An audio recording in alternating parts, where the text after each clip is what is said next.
This is your boy Tex and your boy JC.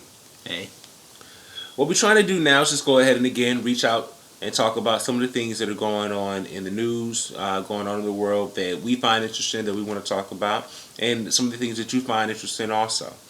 So, trying to get a better format with the show. Today's topic is basically in regards of competition. You know, a lot of the stories we talk about today are going to have that same vein. The first thing that we're going to talk about is actually Michael Keaton and his win at the Golden Globes. Now, I'm definitely a big fan of Michael Keaton ever since, Mr. Mom, the Batman movies, White Noise, Johnny Dangerously, a lot of the movies that he's made. I believe he's a wonderful actor, and I believe that this award is very long overdue. What do you think? definitely. Yeah, definitely. Long career. Guy's been in show business over 35 years and first big award. A lot of Oscar buzz going around. He's going to be competing against a gentleman from the Sniper movie, recently Okay. released, Bradley Cooper. Bradley, you're right. So him and Bradley will be competing for that Best Actor Oscar. And the thing is, the movie, that Bradley has, it's because of the topic of the movie. I believe it's definitely going to, have a lot of sway in his direction for it because, those are the type of movies that we push for. But as far as breaking it down to the actual actor, the ability, the delivery, I don't think you can get any better than Michael Keaton. I believe he can play any role from bad guy to good guy, from the underdog to, everything. I think of movies I've seen where, the person in it was good, but you could easily replace that person with Michael Keaton and it would still be just as good. I'll take Unbreakable with Bruce Willis, for example, and Samuel Jackson. You could have put Michael Keaton in there and it still would have been an amazing movie. Even Punisher. A lot of people don't, see him going that dark, but once he played Batman, I mean, it's not a far step to Punisher. So I believe he could have had a bigger career if he would have done more action movies.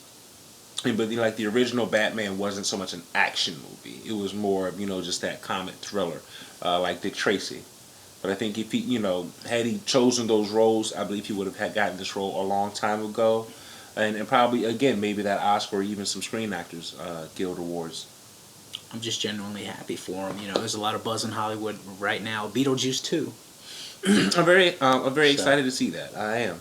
I definitely enjoyed the first one. I kind of wonder how they're going to go with this one. Let's see, Lydia. Winona Ryder played the Lydia character in the first one because they also had the cartoon based off the movie, which I watched as well and again loved. And their everyday, adventures and so on and so forth, seem to be pretty well. Them traveling back and forth between our world and the world of the dead, essentially. So, if they were to take this and make it a series or something to that effect, I expect that it could be, really good.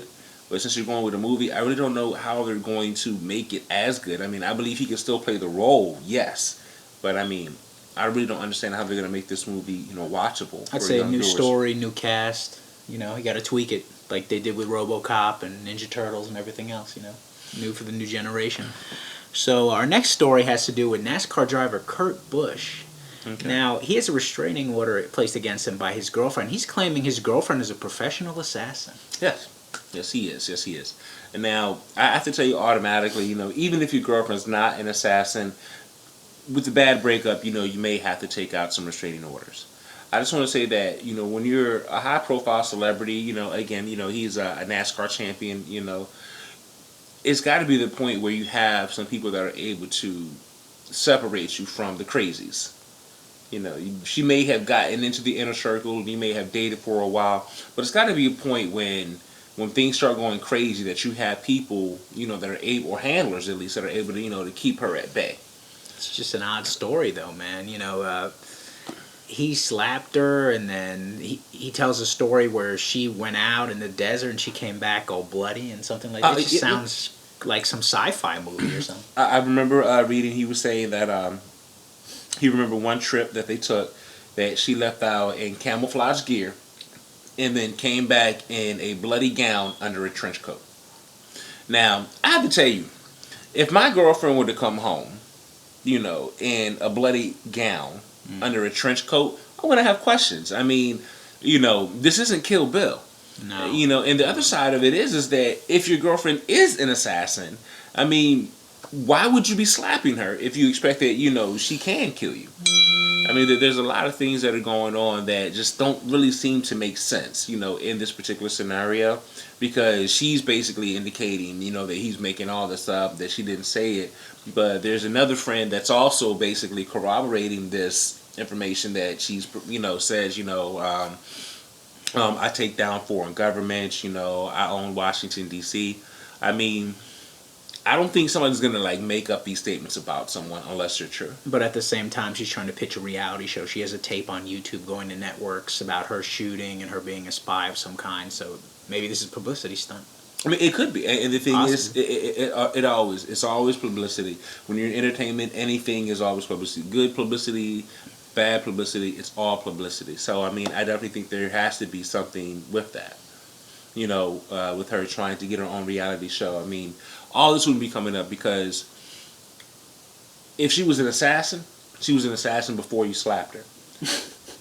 So I think that if anything, the only reason why, I mean, I hate to say it, this kind of sounds like a guy trying to save face. I mean, look for example, Tiger Woods, right? Yeah. He cheats on his wife, and then she go ahead and goes crazy with the golf club and so on and so forth. Mm-hmm. I'm thinking Kurt Busch is basically trying to get in front of this, basically saying, hey, if this chick whoops my ass, this is why. And the thing is, I think there's no way to get around that. I mean, I think that's all that is. I mean, Kurt, man the fuck up, that's all I can tell you, man. I mean, if she's supposed to be oh so dangerous, you knew that already. You're dealing with her. There's no reason to, to try to do all this other stuff. Because apparently, she has a restraining order against him. And again, if you're an assassin, who gets a restraining order against normal people? Who needs to say they're an assassin to begin with? I never met somebody that killed people say, Juan, I kill people. Yeah, that's what I do. From 9 to 5, I clock in. That's what I do. So. I mean, my understanding is, the game's to be, told and not sold. Something and like I can tell you that, me personally, again, if I'm an assassin, I'm not going around telling people, that's what I do.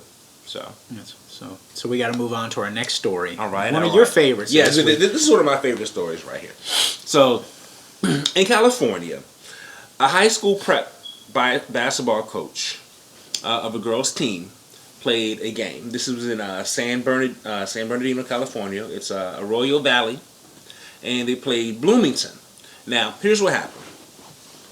The Arroyo Valley coach played his team against Bloomington, and just to sum this up, at the end of the first half, Arroyo Valley had 104 points, while Bloomington only had 1. Mm. They continued the game, and at the end, it's 160 some odd points to 2-4. It's a very low scoring. Again, 150 point thrashing that went on here. Now, the high school coach has been suspended for 2 games based off this. Now, personally, I think it's wrong that this person, that this man was suspended. But at the second time, it's the statements from the Bloomington coach that really have me, all a titter here. Because he's essentially saying, don't feel sorry for me. We should feel sorry for Arroyo Valley because his team isn't learning the right way to play the game. He said that we only got the ball across half court 4 or 5 times in the first half. And he's saying that they basically played a very aggressive front court press during the first half. I have a question. Doesn't everybody in the NBA play an aggressive game? They do. Have you ever seen a 100-point shutout in the NBA? No. Okay. I've seen close. In college too. I've seen games like that. Yeah. But the thing is, it's like in the vein of competition, if you start your team and then that first half, you're already well ahead. You could call the game. You could do a lot of things. But the end result is this is athleticism at its finest. And unfortunately, in our society, either it's survival of the fittest. The strong survive and the weak fall to the side by the way. And die like flies by the wayside. It's sad. It's a shame that it got out of control. But I mean, once you're winning by 100 points, they should have stopped the game. I mean, but like They you just said, should have stopped it. but now that's the thing. I don't think it should be the coach's responsibility to stop the game. It's not, If no. anything, it should be the officials' responsibility The to do that. the league officials should have said, "That's it." Yeah. There has to come a Go point home. when somebody else steps in, because how can you fault this man? Because again, his job is to coach and train these girls in order to play these games and to win. And he did a great job. I mean, if he scored over 100 points in a game, In the two previous Wow, games man. prior to this game, they beat their opponents by a margin of at least 70 points both times.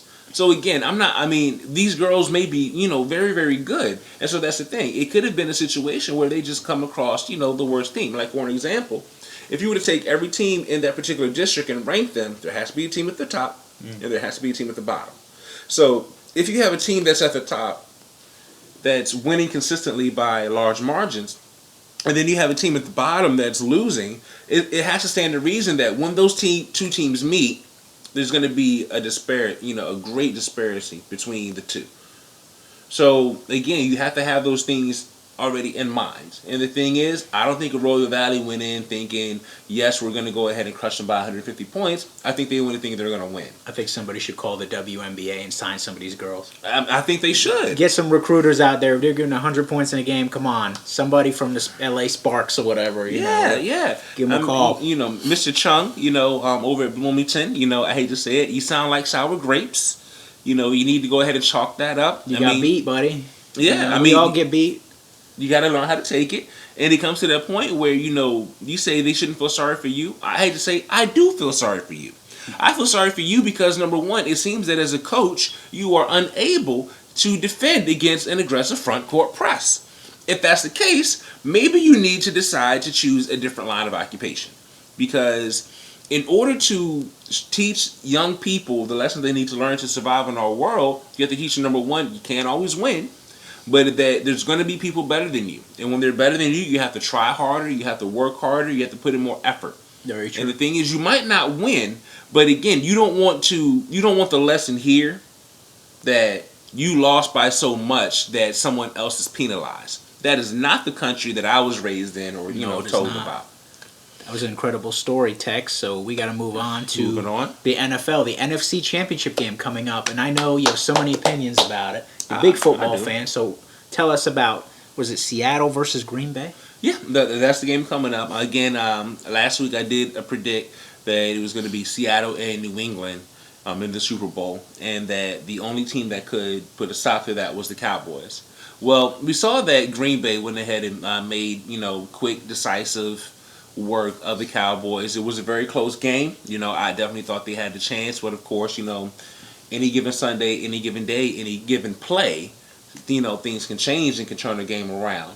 So while the Cowboys are out of the hunt, I still do believe that between the Colts,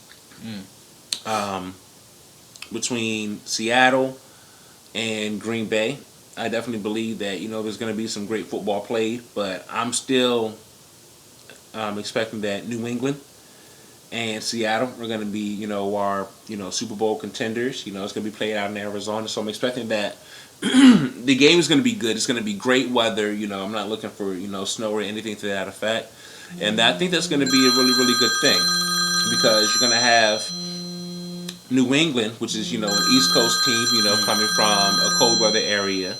You're also going to have Green Bay, again, cold weather team.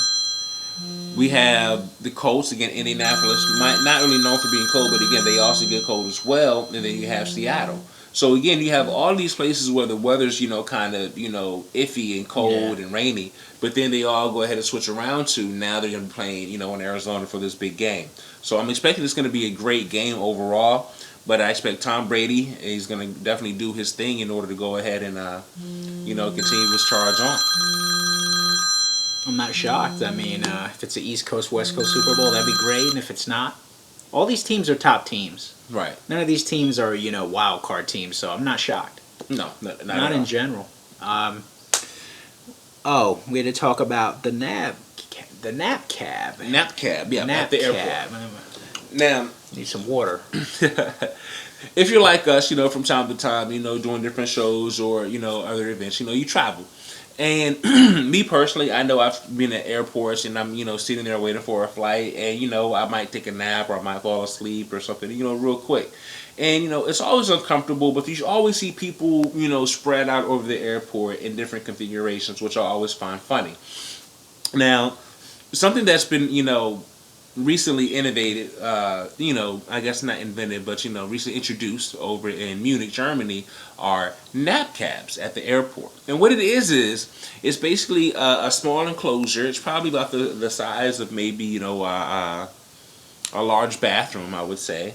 But it's essentially, it has a desk, it has a bed, and you essentially, you're able to go in there. You pay for this, of course. Kind of like you're renting something for an hour, but you go in, you pay for the hour that you're going to use, and you're able to go in, do work in privacy, or you're able to go ahead and get some sleep, in privacy. If you want to change into your pajamas or such, or even if you just want to, sit in there taking selfies all day. I mean, there's a lot of things you can do in this particular room.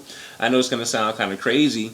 I'm expecting, just as it stands there, you're going to see a lot of people basically paying for this room for sex. Basically, you meet somebody in the airport or on the flight and, hey, I got, an hour, you got an hour, and you're going to see stuff like that. So based off that alone, especially in Germany, I don't think I'm going to want to sleep in a nap cab, especially if they introduce it over here. I heard of the Mile High Club, but I've never heard of the Sex in a Little Room Club.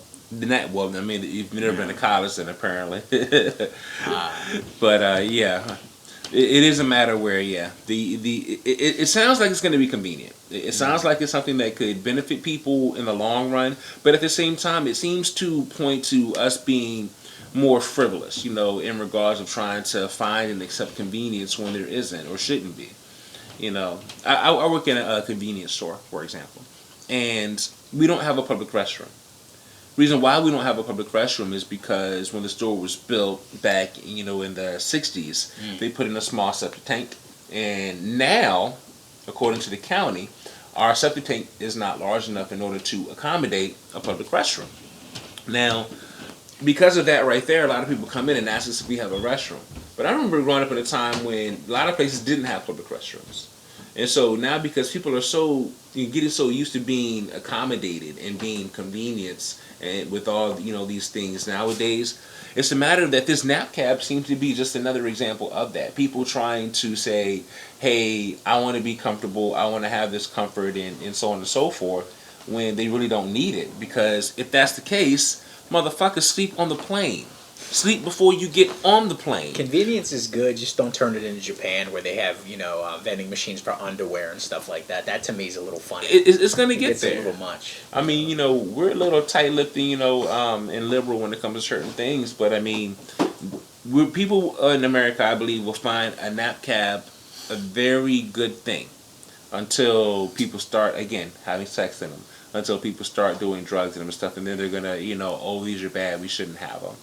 So, I mean, I think it's better just to not even have it at all. Maybe let that stay in overseas in the larger airports where people have a wider view and understanding of the world as it is. But, yeah. It just sounds like a motel room. Like a small motel room in an airport. It doesn't make any sense. I mean, you're paying for, like I say, you pay for by the hour. I mean, what kind of rooms do you pay for by an hour? The last room I knew that you could pay for by an hour was in New York City. And you only did that when you had, a lady of the evening. So, I mean, that's not something that I really think, we're going to be too big on, only because it allows, too much possibility. That's true.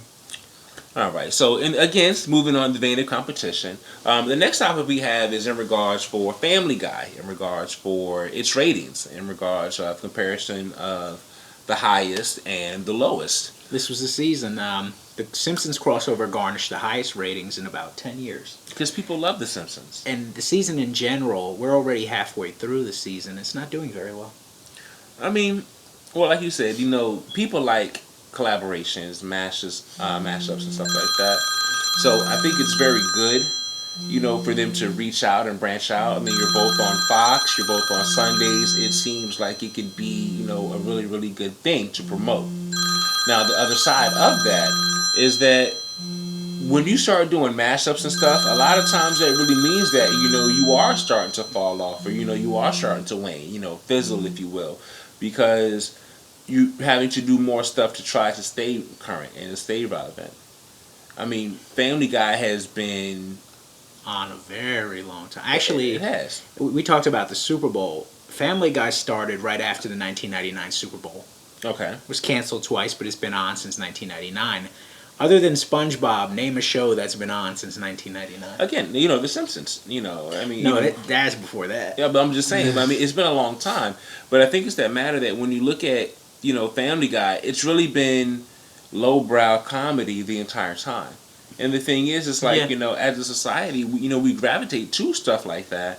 But I'm thinking, in 2015, you're going to see a lot of people, looking to try to, achieve more, to reach that upper echelon where they want to separate themselves from, the plebeian interests of the masses. I definitely think that Family Guy is interesting. It's good for what it is. It's a show for high school kids to watch so they can get a broader idea of some of the issues that are going on in the world. Because while people have making cartoons for adults now, in my opinion, cartoons have always been made for adults. They've never been made for children. Family Guy, again, perfect example. But I think it's the matter that because as we're getting older and we see, this. Well, it's basically we see this unraveling over time. When we watch cartoons, at first it was just a lot of violence. Not too much wordplay. Make you think. Now it's more make you think, but we're still adding in that violence. Family Guy's been fart jokes, physical comedy, abuse comedy, and racist comedy since it started. And the thing is, while it does allow some people to see something from a different side, to get maybe a better picture or overall view of it, it's still lowbrow. And the thing is, I'm thinking that, people are wanting more. I mean, even The Simpsons, from when they started off, have evolved and advanced and grew. At first, they started off with like 20 characters, and now they have like over 300. It's changed, but I mean, even South Park's been on 17 years. And again, same That's thing. a long run. Same thing. Same kind of lowbrow. Mhm. Like you're talking about lowbrow humor, lowest common denominator. Is it funny? Sure. But the thing is, Has it progressed? South Park makes it a point to stay so current, though, that they are always on.